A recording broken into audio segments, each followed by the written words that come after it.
అమ్మ శరణం తిరుపతమ్మ శరణం.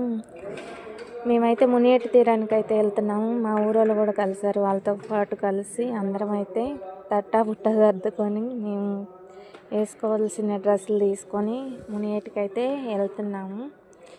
ఒక ఏరే పారుతుంది, అయినా మోకాళ్ళ వరకు నీళ్ళు వస్తున్నాయి. అయితే మంచిగానే ఉన్నాయి వాటర్ అంతా.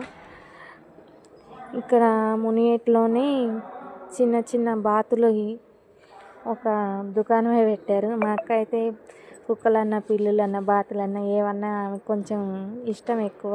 వెళ్ళి బాతులు ఇస్తారా అని చెప్పేసి అడుగుతున్న, బాతులు అమ్ముతారా అని. ఈ వరకు మా పిల్లలు ఆగుతారా? మా పిల్లలు ఇక నీళ్ళు చూసే వరకు అసలు ఆగటమే లేదు.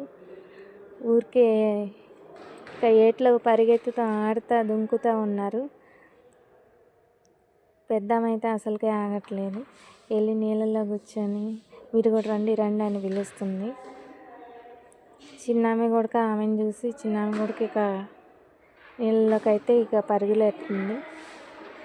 ఒక్కొక్కళ్ళు ఇంకా బ్రష్లు చేసేసి స్నానం అయితే చేయటానికి రెడీ అయిపోయారు. ఇంత చిన్న ఏట్లోనే మా పిల్లలు ఎంత హ్యాపీగా ఉన్నారంటే ఇంకా బీచ్కి అట్లా తీసుకెళ్తే సముద్ర స్నానానికి ఇంకా హ్యాపీగా ఉంటారు. మొత్తానికి మునియేటి తీరానికి వచ్చి అందరం అయితే స్నానం చేయటం అయితే స్టార్ట్ చేసినాం. పిల్లలైతే చాలా హ్యాపీగా ఆడుకున్నారు. వీడియో మీకు నచ్చినట్టయితే లైక్ చేయండి, షేర్ చేయండి, సబ్స్క్రైబ్ చేయటం మాత్రం మర్చిపోకండి. అమ్మవారి సన్నిధికి ప్రతి ఒక్కళ్ళు వచ్చి మునియేటి తీరంలో స్నానం చేయాలి.